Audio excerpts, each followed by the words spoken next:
देखिए भैया, हम गायक कलाकार दीपक लाल यादव और हमारे बड़े भैया हरकेश यादव आप लोगों के बीच ग्राम सभा में दीपक की धरती से प्रधान के पद के प्रत्याशी हैं। आप अपना कीमती वोट देकर भारी से भारी मतों से विजयी बनाएं।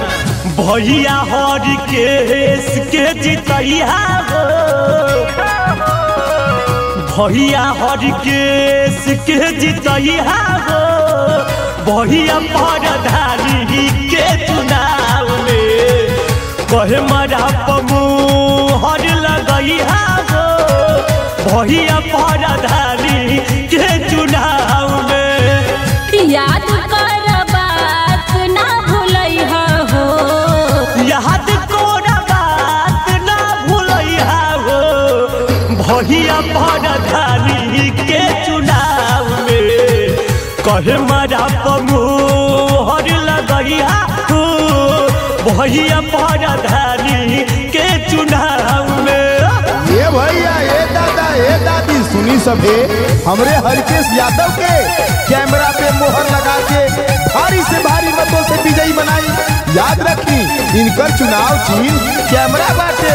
ए दीपक ए सरवन सुना लो, इनकर चुनाव चिन्ह कैमरा बाटे। कैमरा पर मोहर लगाई और हरकेश भैया के भारी से भारी मतों से विजयी बनाई। तो पोलिंग बूथ बजा के वोट दिहा बटन दबा के भैया के विजयी बनैया, गाँव के विकास बढ़ैया।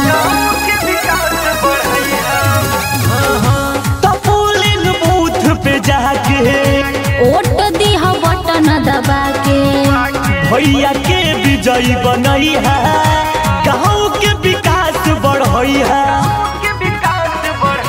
हरकेश नाम ना भूलैया हो, हरकेश नाम ना भूलैया हो,